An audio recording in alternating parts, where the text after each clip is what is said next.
wow, we made it. This is it. The end. Not only the end of this 5-season show that's running for 10 years, and even the end of our little rewatch series too, because we went back and we watched and reviewed episode by episode, season 1, 2, 3, 4, and 5. This being the final review.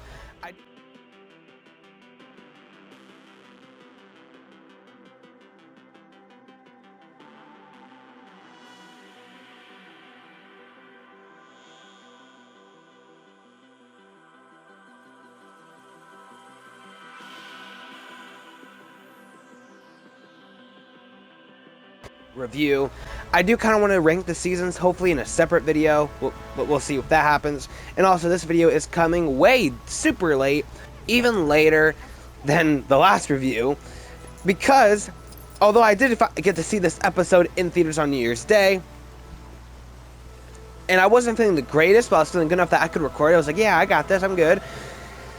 Got home late, so I thought, you know what, I'll wake up and do the review tomorrow. And then I just felt terrible, and I could not do a review for a couple of days, just because I was like, well, no, I just can't do it. But I started feeling better, not 100% yet, so once again, if my voice sounds off, I apologize. Still not at 100% yet, but much better than I was. So, and I wanted to get this review out, so I rewatched the finale at home, and now let's talk about it the best we can. Because let's start with some general thoughts, because I do have some mixed feelings on it, because I've seen people be like, this is like one of the best episodes ever, a perfect ending, and then there are people that are like, this was a terrible episode, this is a horrible way to end the series. I hope that there is another secret episode. That's another topic we can talk about maybe towards the end of the video. Me personally, now I had a bunch of problems with the episode, but I also didn't hate it either.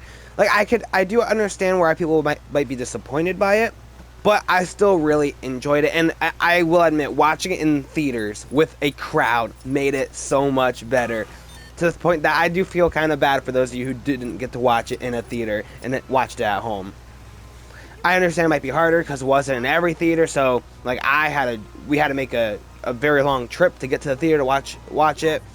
We weren't able to just go to our local theater that we normally go to, because they weren't playing it, but it was definitely worth it, in my opinion at least. Because yeah, I do think there's a couple problems with it. Like, I do feel like it's a bit anticlimactic with the final battle against Vecna.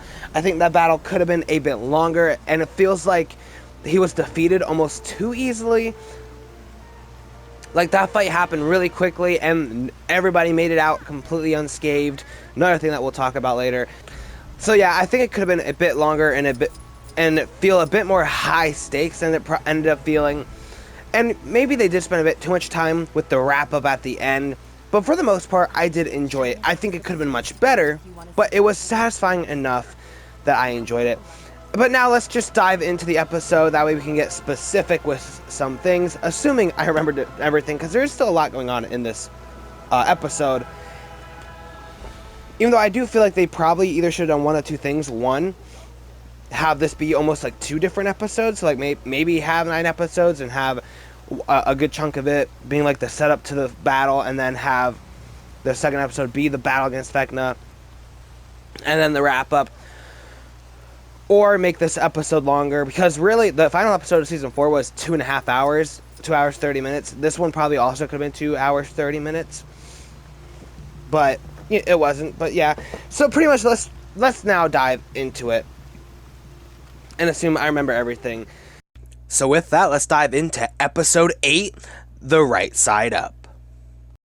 Our characters go into the Upside Down. We kind of have like 3 teams, if I'm remembering right again. Snookums and Erica are hanging out in the government base. That way they can be the lookouts.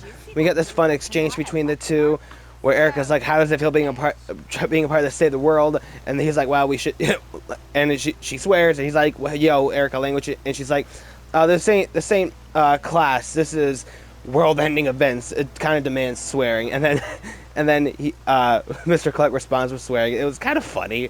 It was just a funny exchange. I didn't realize how great these two were together. Hey. And then we have Max and Vicky staying at the Squawk while everybody else goes into the Upside Down. Elle, Murray, and 8 go to the Hawkins lab. That way Elle can get into that bathtub there. Well, it's not really a bathtub. It's like a tube with water, but you know what I mean. Murray stays on the roof. 8 goes with them. That way they can go into the mind. And then everybody else goes to the Squawk, and they go up to the top of the radio tower. That way they can use it to get into the abyss. With Max and Vicky, they kind of scare me a little because of their plan is to get Max into the mine with them. But I didn't realize that right away for some reason. I don't remember if they said that and I forgot or what. But because there's a scene where she's there, and then when Vicky's like, I'm gonna go get something. Do you want anything? Max goes, no, not really. So Vicky walks out to where the kitchen is, and then Max turns and goes, wait, actually, but she's gone. She's able to stand up out of her wheelchair. There's water. She's in the mine. Vicky comes back, and she sees that Max is actually doing that weird, like, eyes are, like, twitching, and, you know, she's in the trance. And I'm not gonna lie to you, I didn't realize this was the plan, so I was a little scared, like, oh my goodness, is Vecna going back after Max? Please don't do this to me. But no, it was Elle and 8 getting Max into Elle's mind. As they go, they find Vecna, and they go into Vecna's mind. And then they're back in Vecna's mind. They're exploring. They're trying to make their way through it. And Max is like, yeah, this place is a maze, but I have an idea how we get there the fastest. And they make it to the stage play that's being put on, where Max says they have to wait because they have to time it right, or else they'll have to wait forever, go through a bunch of different memories to get to the Creel house to get to Vecna himself. Meanwhile, though, the planets are starting to merge.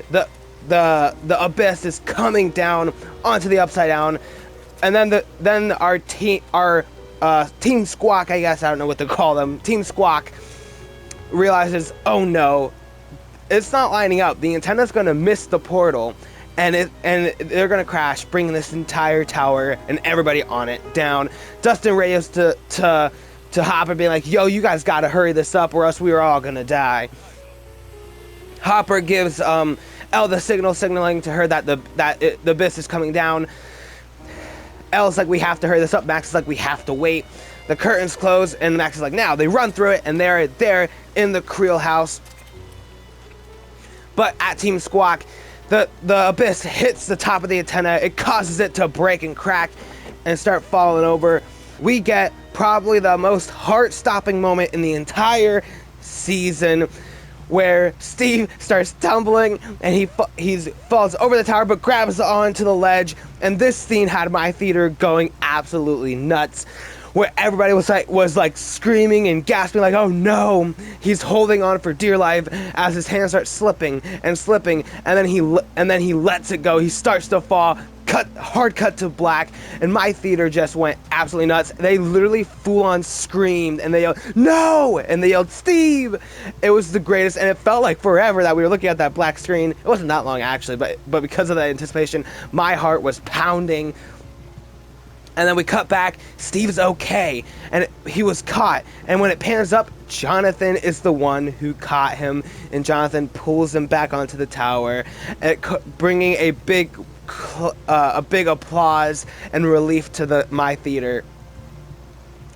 I thought this was great. I know a lot of people might have some issues with like the fake out death. I think that it worked here for a number of reasons. One, Steve has become the most beloved character in the show. Steve has become my favorite character in the show, and he's the one that everybody, including myself, was scared out of our minds that he was going to be the one to die this season. So I almost think it would have been a missed opportunity if they didn't give us a fake out Steve death, be like, oh, Steve's a goner. Just kidding. But also on top of that, the fact that Jonathan is the one to save him, I think makes it even better. Because like you would expect either Dustin or Robin, really, or even Nancy. But the fact that it was Jonathan, the one that has had issues with Steve the entire show, they had issues all the way back in season 1, and we saw them come back to the surface now that they're working together more in season 5. And he's the one that saves him. I'm not gonna lie, it made me feel some things So, you know, don't judge me. It's also because this is a something that I wanted from this season. I wanted more Jonathan and Steve, hoping that maybe they can like come to terms, or you know what I mean, like an understanding before this season ends. And we do get a little bit of that here, and it will continue later on as we'll get to it. But yeah, a great scene. I think that had me stop breathing for a couple of seconds. So with this happening, they're able to climb successfully into the abyss and make their way towards Vecna. Because I did forget to mention that Elle did stop the abyss from merging because they got to the Creel house. She swings Vecna away from the kids outside, through the window outside the house. Max runs up to Holly. We got this really sweet interaction too, because Holly and Max have become like a surprisingly great duo. They're no Max and they're no Dustin and Steve, but they could be the number 2 duo, which is also kind of like this another great like older sibling, younger sibling type dynamic that Steve doesn't have. So now that Max and Holly kind of have that too, so they might have to be like the second duo in this show, probably. And people might have problems with that. Kids that, you know, people love, like Elle and Mike, or Hopper and Elle, and you know, yeah, those are great duos too. But I don't know. It helps that Max is like my 3rd favorite character in the show, just under Steve and Dustin. So, but you know. Anyway, with Elle doing that, they were able to stop Vecna's, what even was this cult like seance thing that stopped the abyss from coming in. So that's how they were able to climb up through the tower into the abyss. Max goes to Holly. I don't think I actually brought out what the sweet moment was. I just said that they're a great duo. But a fun interaction where Holly's like, "Oh, you came back for me," and Max is like, "Yes, I did, and I'm never leaving your side again," which ends up being a lie. Although it's not on purpose this time. 8 is in there, so she makes it where Vecna can't see or hear the kids or Max in the kitchen, in the dining room, as Elle confronts Vecna, and she's like, "It's over." He attacks. He's like, "You know, he demands where they are." She tells him safe with Max. But he's like, "Well, that was dumb because I could just look into your mind and find out what I need." He looks into her mind, sees that 8 is helping her, realizes, oh, they're probably still even here. Goes to the dining room, sees through the illusion, but they're gone. The kids and Max are gone. And then we get a little battle here. 8 comes out to try to stab Vecna, but as she raises the knife and brings it down, Vecna disappears. Now, if we flash back to the abyss, we do get a nice moment continuing with Steve and Jonathan, where really they're just making progress, making their way towards where Vecna is. But we get this nice moment between the two where they do talk to each other, and Steve's like, "Thanks, Jonathan," and Jonathan's like, "Well, I may not like you, but doesn't mean I want you dead," which I think was just really well done and great. And they have a really great conversation about how Jonathan was kind of just mad at Steve because he thought that Steve was the issue with his relationship with Nancy, but now he realizes that's not the case. They just have their own issues. And Steve responds with like, "Well, if it helps, I probably could have told you right away because I kind of knew for a while now that him and Nancy were never going to happen." We get this fun interaction too where he's like, something about, "Oh, you're wanting 6 little nuggets." Steve's like, "She told you about that?" Jonathan's like, "Yeah." Steve goes, "Would it have been better if I said 4? And Jonathan replies to this, "Maybe just not calling them nuggets." So that was fun. And then Robin yells back at them, being like, "Hey, lovebirds, you might want to see this." Where they see this giant thing, which we'll find out is the Mind Flayer, that Vecna is in. They make their way, and then we flash back with Max and the kids as they're running. But back in Hawkins' lab, Vecna vanished because he went back to the real world, or more specifically the Upside Down, because he finds Hopper and starts playing some mind games on him. He makes him see the tanks of chemicals that he's talked about before. Then he makes him see his daughter Sarah, and she tells him, "You knew this would happen, just like you know it's going to happen to her." Hopper realizes this is an illusion. He demands for Vecna to come out. He tells him that what Elle's planning on doing, and then he shows him what he saw when he was in Elle's mind of Elle and 8's conversation about how they both have to go down with the Upside Down in order to truly end everything. He says he's a liar, but Vecna replies with, "I'm many things, but I am not a liar." Which, I mean, I'm not so sure about that because he does play a whole lot of mind games. But, you know, technically this time around, he is telling the truth. Vecna finally shows himself. Hopper pulls the trigger, shooting him, but it doesn't affect him. And then Vecna disappears. But then he sees that there are holes in the tank. When water spraying out of the tank, he opens up the little cover for the tank and sees Elle bleeding, dead. He starts banging on the tank to try to smash the tank to get her out. But then we see in the mind that Elle is perfectly fine. And I want to talk about this just for a second too. Couple of thoughts on this. First of all, this had a couple people in my theater going. This had a couple people when the water was spraying out, people were going, oh no. People were gasping. And then when he opened up, revealing blood in the water and her dead, or her looking dead, the whole theater was like, oh, they all gasped and like in fear. Like everybody was in, or maybe not everybody, but the majority, because there was enough that you could like tell it was a lot of people, were like in shock. Now, me personally, I questioned it. I was like, is this real? I kind of doubt it, because I have a hard time seeing them kill off Elle in this way. Because to me, if they're going to kill off a character like that, they're probably going to have it be a nice sacrifice, not another main character accidentally shoots them, and then I end up being right. Although, I will say, if they did that, I think it kind of would have been crazy. Like, it would have been just insane if they actually had done that and had Elle die right there. I'm not going to lie. There's part of me that thinks that maybe they should have done that, just because of the shock that it would invoke. But then again, I think it's fine. Although part of me feels like I think it would have been better if she was shot but not dead. Like Hopper breaks her out and they're able to patch her up so she can live, but now she's injured, and then we can have like an injured Elle going to the finale to add higher stakes. But they didn't do that. Instead, Hop breaks open the glass. Elle falls out, pulling Max, Elle, and out of the mind. Before Max disappears, though, she is able to tell Holly to get the kids to the cave, and that's what Holly does. Elle wakes up and is like, what did you do? And then Hopper confronts her about her plan to die and tells her that she doesn't have to do that. She still can live her life. She's had such a horrible childhood because they took it away from her. But there's still positives after this battle, and how she can have a kid of her own and get mad at that kid when they have a boy over and don't leave the door open 3 inches.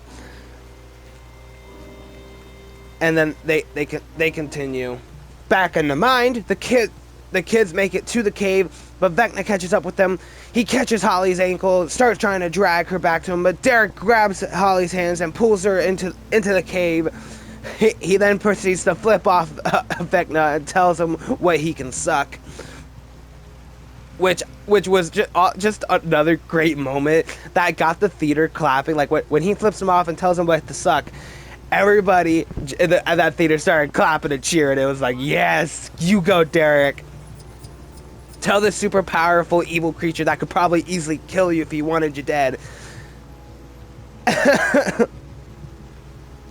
It was awesome. And then we go back to the Abyss, where we get this fun interaction with Mike and Nancy that I kind of thought was going to be more of an emotional interaction, because I think they haven't interacted a whole lot in recent memory in this show. Because Nancy asks why Mike keeps staring at her, and he says, I think you should shift on that firepower. She hands him a gun, and he's like, yeah, thank you. And then Lucas is like, that's a flare gun, buddy. Which was funny, and also actually just set up something that's later. But part of me was kind of expecting this to be a more emotional interaction, because I was kind of expecting Nancy to be like, well, why are you staring at me? And Mike to be like, this is like the most dangerous battle we've ever been on, and you are my sister. I know you're like awesome now, and you're like got like a bunch of guns, but I still can't help but worry. Like, this is super dangerous. Who knows if we're gonna make it out alive? And Nance could be like, we've handled ourselves this far.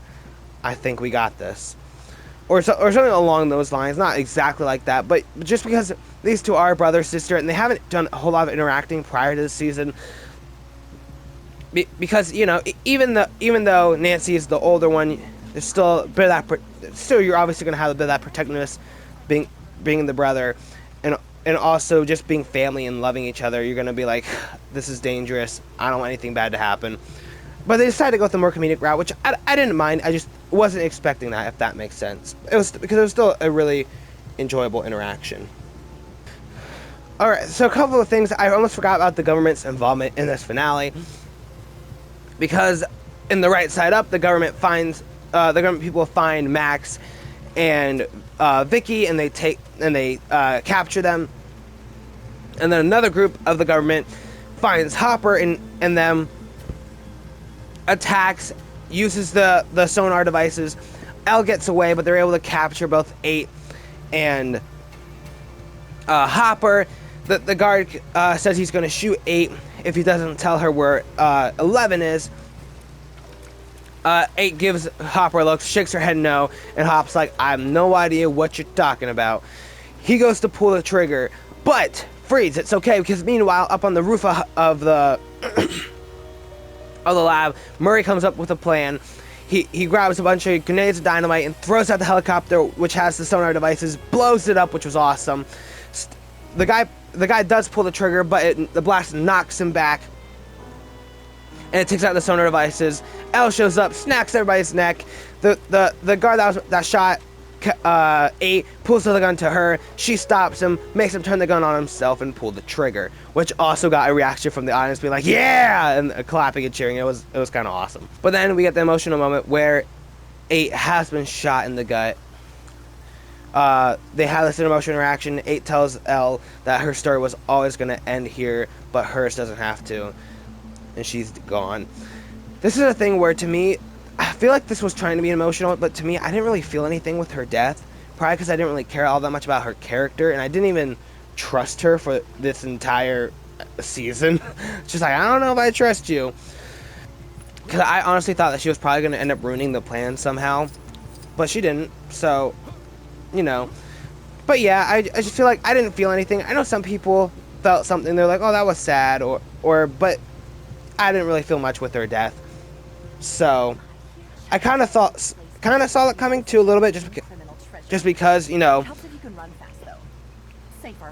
she seems like the perfect person to kill off, where you can have casualties to establish stakes without it being like a super emotional and very impactful death, if that makes sense. But yeah, it's still sad, but it could be worse. While at Hawkins' lab, Elle and Hopper have this conversation where they're like, I'm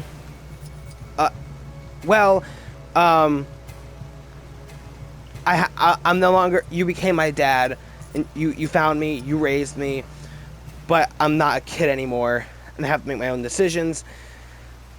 She decides to go up. She uses her powers to get herself into the abyss.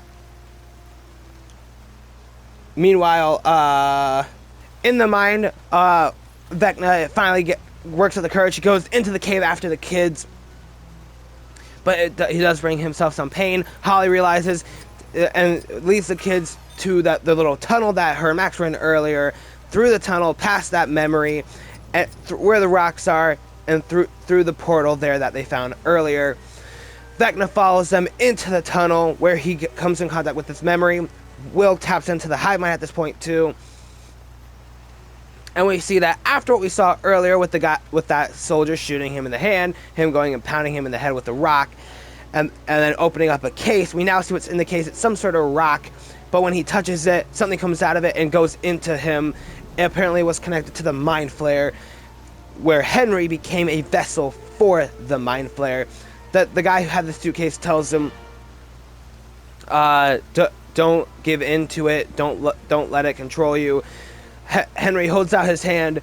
This is the first time he gets his powers, and he pops the eyes out of the guy's head, kills him, which seems to even shock little Henry at the time too. And Will tries to connect with him. He's like, wow, you're just like me. We're the same. I was used as a kid to be a vessel. You were used as a kid to be a vessel, but you can fight him. You don't have to work for him. You can help us fight the mind flare. And Vecna is just like, no, I chose this. I could have easily resisted, but I didn't want to, because it showed me the truth about this world. Him and the Mind Flayer are one, and he was doing this. We are one, which to me, I kind of was expecting a We Are Venom, but wrong franchise. Again, talking a bit more about this now, I was very curious what they were going to do, because I have some mixed feelings about this too, because to me, I can't help but wonder, why exactly was Vecna afraid of this memory? If he was perfectly fine with it. I mean, I guess maybe it sounds like the Mind Flayer didn't want him to see the memory because he didn't want to remember, so maybe the Mind Flayer was scared of Vecna seeing this memory for some reason, even though, again, if Vecna chose it, I don't know why he would be, but I don't know. But also with them hinting at redemption, I'm actually kind of like how they went with it, where it's like, oh, maybe there's some redeemable qualities in Henry, and then just to pull the rug out from under you, be like, oh no, this guy's evil, this guy's a psycho. Because I feel like it wasn't until this season where we start seeing redeemable qualities. I'm glad they didn't do a redemption thing for him, just because, well, because of the actor, what's his name, Jamie something. I won't lie, the actor does such a good job of portraying this that I'd be like, because of his performance, I would have hope that he redeemed himself. But the character himself, I don't think should have been redeemed, because of how horrible the things he has done. First of all, by the sounds of it, he was connected to all the horrible things that happened in seasons 1, 2, 3, and 4, or 1, 2, and 3, which meant a lot of people dying. Barb, Bob, Billy, and probably more that I'm forgetting at the moment.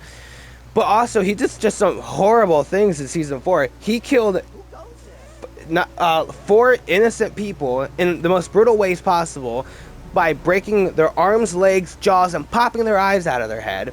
He tries doing that with one of our friends, Max, and technically succeeds until Elle brings her back to life. He brought upon the apocalypse for Hawkins. So it's like, do we really care if he's redeemable at this point? So I am kind of glad they just went with, no, this guy's pure evil and psycho. And I also did see that, I don't know if it was real or not, maybe it was fake, but I also did see that, I guess, originally in the script, right before the end where Vecna gets decapitated, he turns to the joystick and goes, please don't, and which, again, I'm kind of glad they took that out. I kind of wish they would have done a line, because he was just silent in this, and I kind of wish he would just be like some sort of evil line, like, I'll always win, or even if it was like, even though you thought you won, in the long run, look at everything that I've done to you, I've still won. Or some sort of evil, menacing line, I think should have been his final words. Because I'm definitely glad they didn't go with the please don't, and then bam, just because I wouldn't have liked that. But I also think an evil, menacing, maybe even a scary line would have been much better than him being silent. But that's later, I don't know why I'm jumping ahead. But yeah, I'm glad they didn't redeem him, but I'm okay with them doing a fake out, like, is he going to be redeemed? And then just be like, nope, just kidding.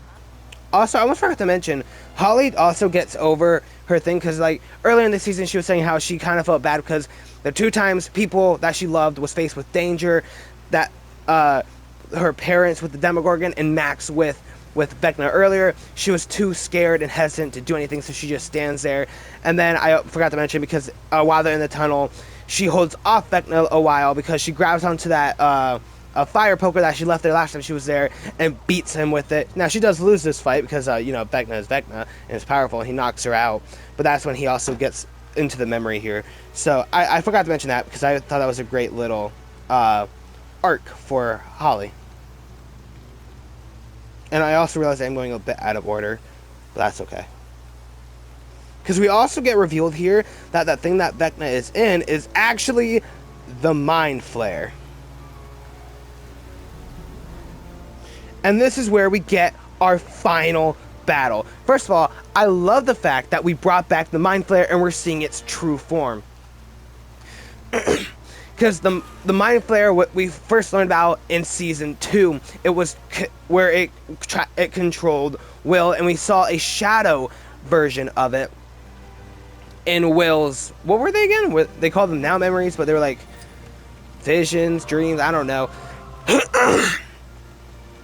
But only Will saw it, and he was able to draw it out. So we saw a version of it where it was like this shadow figure, and then season 3, it came back. But by possessing people and animals and merging those things together to give itself a physical body in the real world. So it came back to wreak some more chaos, and we saw it in another form, and then it disappeared for 4, and now it's back for 5, and now we are in its home turf, and we see its true form. And it looks pretty epic. I think that this gives us some epic visuals too. Like Elle eventually comes into the fight too, because it's about to kill some of our characters. But Elle throws some rocks at it. Elle shows up, and we get some. I love comic book movies. I love this kind of stuff. We get some epic imagery with like the thing chasing them. It's overtaking the screen, and then when Elle jumps towards it, it's just some epic imagery and cinematography here. It just looks amazing. Some epic shots. Elle tears a hole in it, jumps inside it. Yeah. That's what she said. Anyway, and that her and Vecna battle on the inside, while Will tries to tap into the hive mind, and the team on the outside are planning try to help him, and they realize, well, it's a hive mind. If we damage the mind flare, then it will damage Vecna, so it will work together.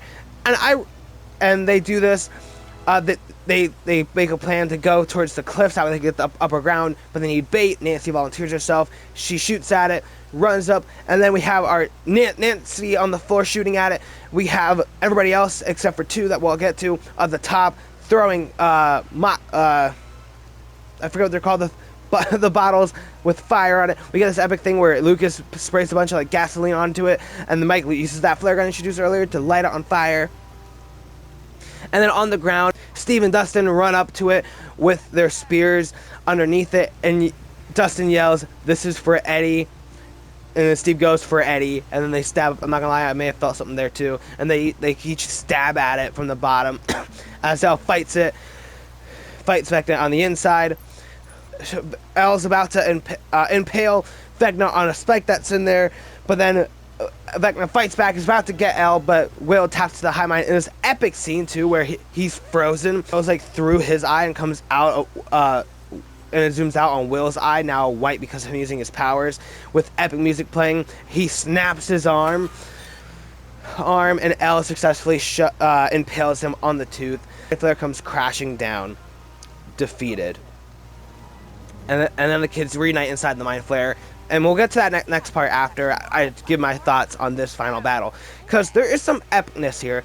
First of all, I love that, like I said, I love that they brought back the mind flare, and I love how epic in scope and scale this is with how huge the mind flare is. And I think it's awesome that we're now finally fighting the final form of the mind flare.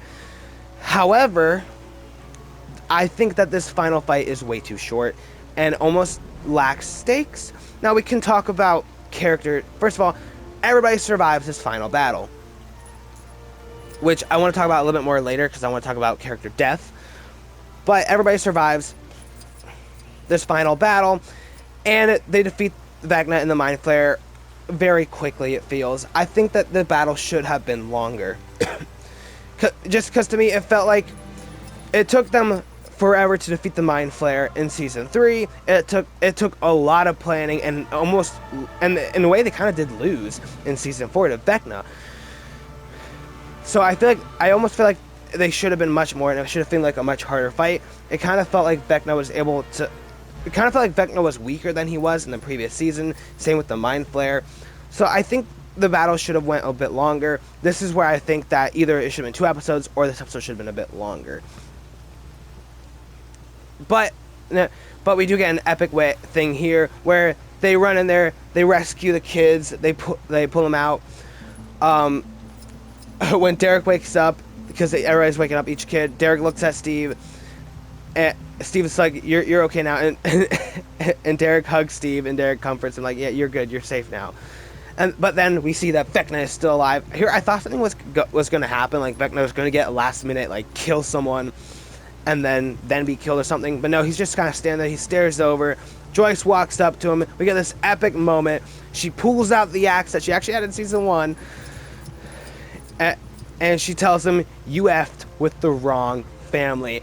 which was just such a great line. I kind of expected them to, for some reason, I don't know why, maybe I shouldn't have, but I kind of expected an F-bomb to be dropped in this season, because, like, well, this is a TV-14 season, so there hasn't been any so far, but it kind of feels like something about this event is going to bring up one, and they just picked the best way to use it.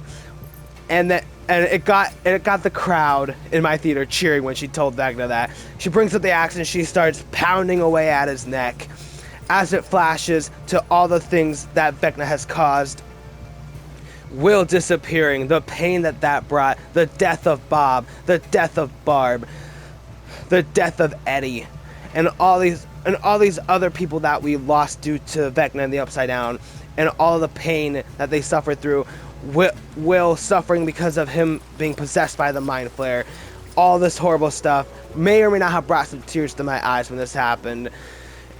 And then she finally finishes and decapitates Vecna, killing him once and for all, head on the ground. And also, I think they made the right choice of it being Joyce being the one to kill him, because when he was doing that, I was like, oh, so someone's gonna get the final blow. And I was like, I wonder who it's gonna be. Is it gonna be Elle, because they had like a connection that we saw years ago, and in a way you could say that they started it. Is it gonna be Will, because in a way that started with him, Vecna's minion capturing him? Is it gonna be Steve, just because Steve's awesome? Is it gonna be Dustin to truly get revenge for Eddie? Is it gonna be Nancy to fully get revenge for Barb, kind of coming full circle? And they decided to go with Joyce, which I do think was the right decision because of how much she did suffer. She lost her son for a while. Everybody thought she was crazy because of it, for believing he was alive. When he finally was brought back, he suffered by being possessed by this Mind Flayer.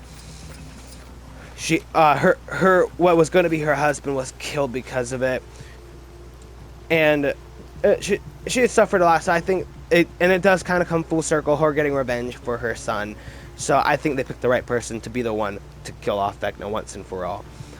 So yeah, and that kind of wraps up the final battle. And also another flaw really that comes up here that the Duffers didn't give a great answer to was, where the heck are the Demogorgons, Demodogs, and Demobats? There are literally no Demobats in this entire season. They killed Eddie, and now they haven't done anything since. And at least Demogorgons and Demodogs were in the season, not Demobats. But where were they? I know they said that Vecna wasn't expecting an attack on his home turf, but one, isn't it also the Demogorgons' home turf? So they still should be around. Two, it's a hive mind, so as soon as they felt that the Mind Flayer and Vecna were being attacked, they should have came right to them, kind of like they have in previous seasons. So there's a lot of flaws there that Demogorgons, Demodogs, and Demobats should have also been there. But, you know, whatever, I guess. And it probably would have added more stakes and more epicness to the finale, but that, whatever. Now, they're on their way out of the Upside Down. They set the dynamite to explode. They leave the Upside Down. We think everything's happy, we win. But then, when they get through the portal, there's things on the ground. They pop their tires. The government was there waiting for them with Max and Vicky. They take them. They capture all of them. They're demanding, where is 11? But then they see 11 is still in the portal. Everybody starts freaking out. Elle gets Mike in the mind. Tells her that it's okay. Thanks her. We get some flashbacks to them throughout the seasons, which may have brought some tears also. Purple Rain plays. She tells him that she needs him to help the others understand her decision. He says that he doesn't even understand it, but she tells him that he will. One day. They make out. He goes back to the real world. The Upside Down collapses with Elle inside of it. Cut to, what was it, 18 months later, I think. Hawkins finally seems happy. The government disappears, which, another side note, why did the government just all of a sudden disappear? Why did they just let everybody there go just because Elle was dead? I feel like they should have wrapped that up a bit better. Maybe had, like, Elle does some sort of sacrifice that, like, maybe, like, uses her powers to, like, suck everybody, all the guards and into the Upside Down with her. That way all of those guards, and herself, get destroyed with the Upside Down. Because the main villain, the government villain here, whose name I'm forgetting, doesn't even truly get her comeuppance, whatever word, doesn't get what's coming to her. because she does some terrible stuff in this season, and she's such a nuisance the entire season, but she's never arrested or killed. Like, because it'd also be like one of the best shows of power that she's had recently, being able to like bring everything except for her friends that's there at the portal through the portal with her when the Upside Down collapses, killing all of those guards and killing herself to do like an ultimate sacrifice. But that's not what happened, but whatever. So now 18 months later, I think Hawkins is finally happy. Robin comes back for a one-off Rockin' Robin episode in the radio tower because we found out that she moved away to college. Steve, we see, is coaching a baseball team with Derek, that Derek's on, which I loved seeing. So that was awesome. It may have even made me feel a couple things. We see Max is now up on her feet. She's still skateboarding. Lucas and her are still together. We go over to Dustin and his mom. They have a great interaction there too. He's about to graduate. We get Hopper, Joyce, Will, and Jonathan. Jonathan's trying to record a little video. They get a phone call from Mrs. Wheeler saying that Mike's missing. She doesn't know where he is. Hopper goes after her. He finds him. They have this great discussion about Elle, which I think was just great, where Hopper is like, well, you can blame yourself because you think you deserve it and push people away, or you can accept it and try to move on. Think about it every once in a while, but don't let it hold you back or push people away. He knows because he's been down one path already before, and he doesn't recommend it. And not only do I think it's just a great interaction, but also because these two they didn't really get much. They were at odds in seasons really 2 and 3, and then even though they do kind of like come to terms in season 4 a little bit when Hopper comes back and they all reunite at the end of 4. They do have an interaction, but it's just one quick interaction, and they don't interact much this season. So I think it was really nice to have these two have a interaction here. We go to the graduation. Everybody's there. Mike does show up. Dustin gives I think a pretty good speech, and then he does exactly what Eddie said he was gonna do, where he at his graduation, Dustin takes off his gown, revealing a Hellfire Lives shirt. He starts chanting some things. He snatches the diploma away from the principal, flips him the bird, and gets off stage just like Eddie said he was going to do. They congratulate him. Stacy, from the girl who turned down Dustin in season 2, invites him to a party. They discuss if they should go or not, but Mike says he has a better idea. And also during that speech, when he brings about becoming friends with people that he didn't realize, we cut to Derek and Holly, which part of me thinks that, and I've seen that people online say it too, like, oh, looks like Holly finally got her boyfriend, and someone that she wouldn't have expected. And what's interesting too, because we do see Derek and Steve have that little moment where they hug in the abyss, and also Steve's now coaching Derek on his baseball team, on that baseball team. And what's interesting is that really they kind of do have some similarities there, where Steve started off as this jerk, this school jerk who was mean to people, but then he became better. He redeemed himself, and he became really a hero. And then Derek has a similar, not exact, but similar, where he was kind of the jerk in school that everybody hated, and he was a jerk to even Holly. But then through this season, we see him get redeemed, and he still has those moments, but he's redeemed and becomes a much nicer person. So they do kind of have some similarities. But we cut to our teens, although they're not teens anymore. Steve, Jonathan, Nancy, and Robin. They find out that they all went their separate ways, but they're reuniting now. Nancy dropped out of school and is now working at a newspaper place. Robin is going to another college, which I forget. Jonathan is going to NYU, which is the school that was mentioned he wanted to go to back in season 1, and he's going for film. And then we know Steve is a baseball coach for the school, and it also teaches sex ed apparently.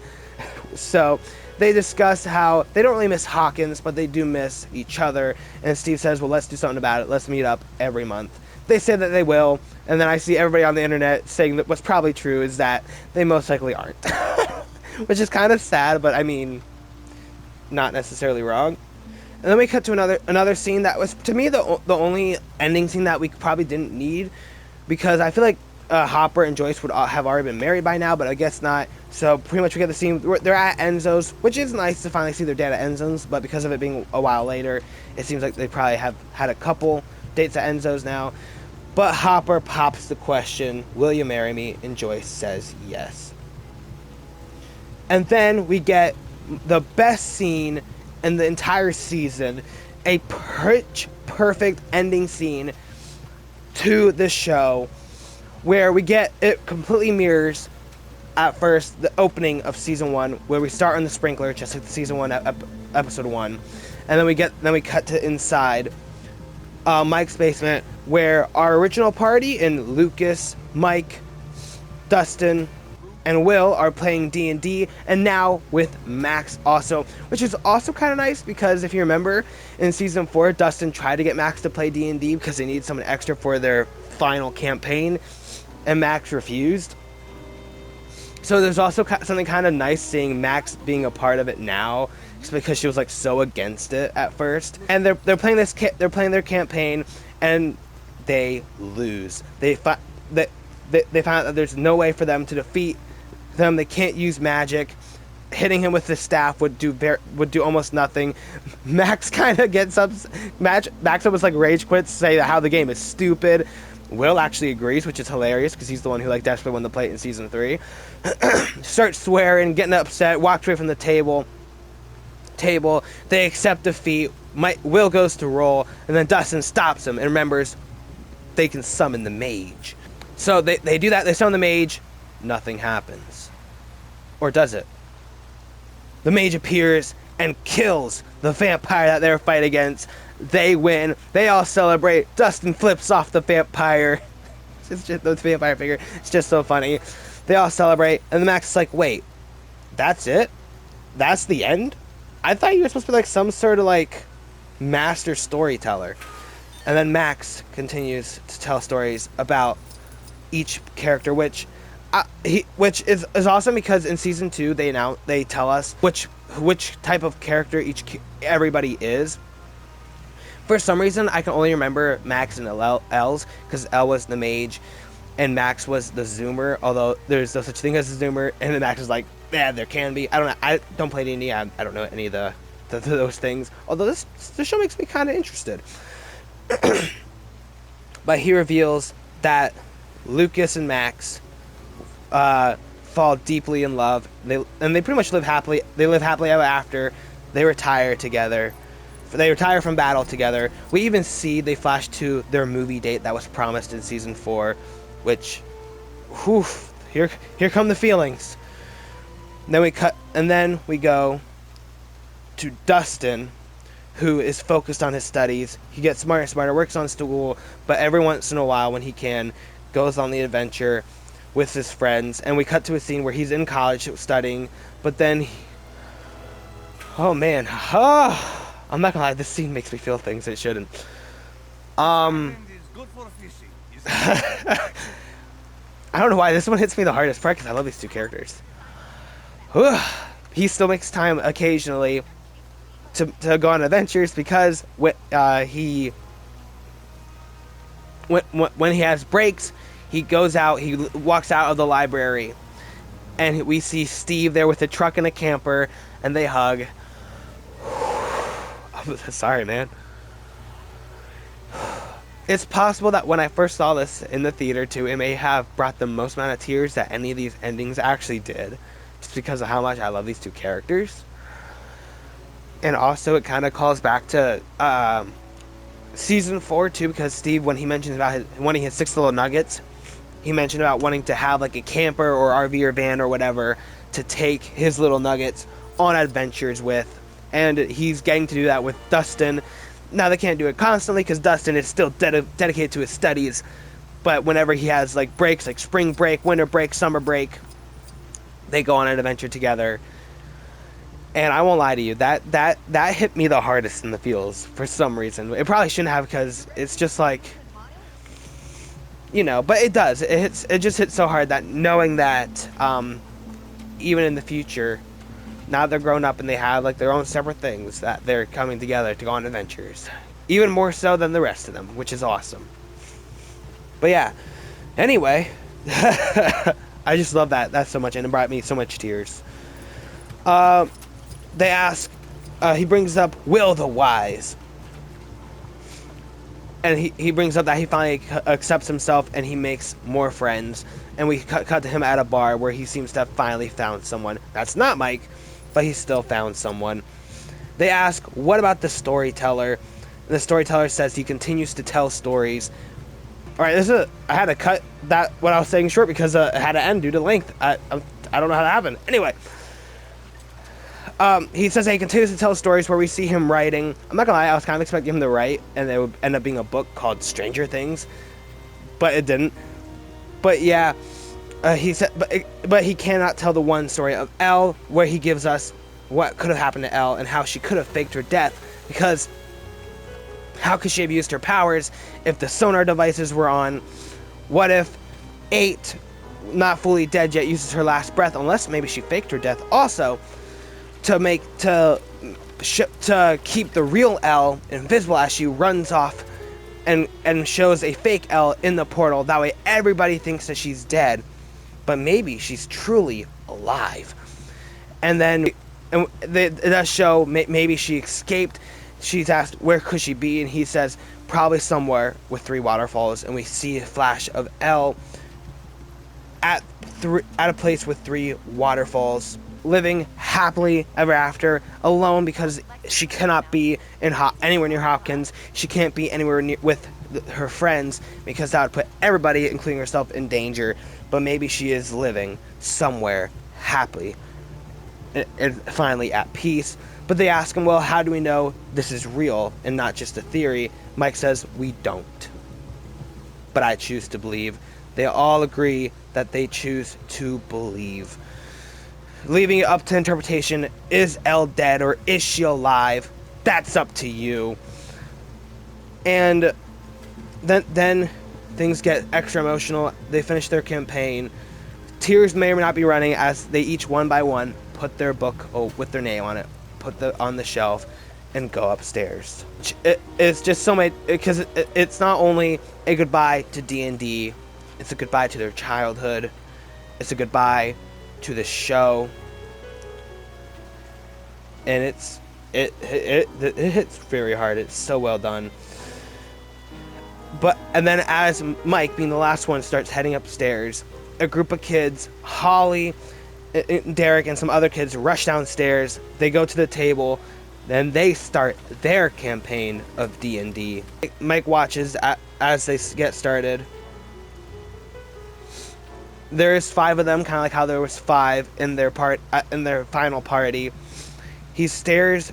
He watches as they start up their campaign. And then he turns around, heads back up the stairs, closes the door, and we're left on this final shot of the closed door as lights fade and credits begin.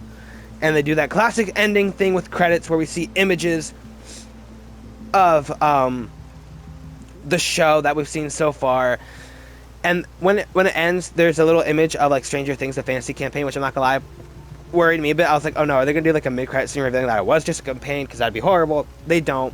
I'm pretty sure that was just for fun. But yeah, and then that's how they decided to end the show. Like I said, I think that ending scene in Mike's basement is pitch perfect, the perfect way to end this show. The episode as a whole does have a lot of issues. There's some plot holes, like where the heck are the Demodogs? The battle is a bit anticlimactic. How did he get defeated so easily? Did we really need that long of a wrap-up? I don't know. But that final scene in Mike's basement is pitch perfect. And that scene alone makes me not want anything else with these characters. Just because it was such a pitch perfect ending. Even if the whole episode wasn't a pitch perfect final episode, that ending scene was pitch perfect. And yeah, I loved it. I thought it was amazing. So overall, like, I still enjoy this episode. I know a lot of people are like 50-50 on the episode. I enjoy the episode, and that ending really makes it for me. And so now, again, going back to like, some people think that there's a secret episode. I don't really believe that. There's some convincing things though. Some people are convincing. I don't believe that. At the time of recording this, it is January 7th, the day that everything says it's going to drop. So if there's a new episode at 8 tonight, then hey, I was wrong. I'm not saying it's impossible. But I don't think it will happen. If it does, I will watch it and I will review it, but I kind of doubt it will.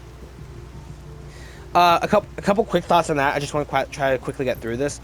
I think it'd be really cool if a show did do that eventually, where it's like, this is the final episode, and then just kidding, this is the final episode. But I don't like the idea of this being a dream because of that pitch perfect final episode, that pitch perfect final scene. Because of that, I do not want them to do that, because that would ruin it, because either that means that wasn't the ending and they end it a different way, or even if they do end it the same way, then you just do the same thing over again. So I don't want that from this show, but I think it'd be a cool idea to do it in another show. Like if a show ends, like have the air quote final episode end on like a cliffhanger, be like, yeah, that was the ending, and then the next week, like, just kidding, here's the real ending, which is a bit happier of an ending. I think that'd be cool, just not for this show, or at least this season. So yeah, although it would be kind of funny if, say, there's no such thing as a 7th episode, ninth episode, which I do believe there isn't. It would be funny if Netflix did drop some sort of like episode, but just have it be like a joke, like, ha, you thought there was another episode, just kidding, or something like that. Just because it'd be funny, although it probably would get a lot of people upset. I hear there's some haunted trees out near Arco. And now let's talk about characters, and should characters have died, because nobody dies like for good in this episode aside from 8, which was not a core character and it wasn't all that emotional. The only death of a core character, air quotes, is Elle, and even that's up for interpretation. Maybe you think that she's dead, or maybe you don't. I kind of lean on she's probably dead, but I love the fact that they left it up to interpretation. Now, should they have killed off more characters? I don't know. Again, the fan of me kind of wants to say no, because everybody got a great ending, and I was okay with it, but at the end of the day, this was supposed to be the highest stakes in the entire show, and it didn't feel that way. So I think that maybe they should have killed off one character. I don't think they should have killed off any more, but maybe like one person that wasn't Steve or Dustin, but like maybe Nancy could have gone, or maybe even Jonathan. But I also have the hard time where it's like, well, I don't know, because I feel like the original party probably should stay alive, just because I love how that ending thing happened. But so that leaves everybody else. But like, I don't know. I just feel like I'm not sure how it would have worked as well. I think Nancy probably would have been the best choice if they decided to kill another character. But even then, that would suck so much for the Wheelers, just because. I mean, I guess not, because the parents end up surviving, although part of me wonders, should they have survived? But that would suck so bad for Mike. It's like, you lose your girlfriend and your sister in the same day? Wow, poor guy. But you know, so I think they probably could have killed off somebody that wasn't Steve or Dustin or Max. But at the end of the day, I'm okay with it, but it does kind of hurt the stakes and make the stakes feel lower than they probably should have felt. And it is a bit unbelievable how a bunch of normal kids were able to take on this giant monster. So, you know, that also is kind of like, well, how'd you do that without anyone biting the dust? So, yeah, I feel like I probably could do another video debating on if more characters should have died or not. So maybe we'll do that eventually. I don't know. But yeah, that's kind of my thoughts on it. So overall, I enjoyed it. It's best seen in a theater, so I do feel bad if you didn't get to catch this one in a theater. I enjoyed it. Pitch perfect ending scene, but there are definitely some problems with it, and I've been talking for way too long. I don't know how long the video will end up being, but I have been recording for over an hour. We'll see what the edited version looks like. Thank you guys. If you have stuck around to the end of this video, you must love my reviews or something, because this was very long. I don't know how you made it to the end, but if you did, good job. Thank you guys so much for taking time to watch. I was good at, you know what, real quick, this video is already long, but I have done it every season review so far. Let's finish it. Season 5 episodes ranked very quickly. In last place, Chapter 3, The Turnbow Trap. Number 7, Chapter 7, The Bridge. Number 6, Chapter 1, The Crawl. Top 5, Chapter 5, Shock Jock. Number 4, Chapter 2, The Vanishing of Holly Wheeler. Top 3, Chapter 4, Sorcerer. Number 2, Chapter 6, Escape from Camazotz. Number 1, Chapter 8, The Rightside Up. There we go. There's the ranking of the episodes. I did an off the season review so far, so I had to get that done and out of the way. Now, thanks for watching. Goodbye. See ya.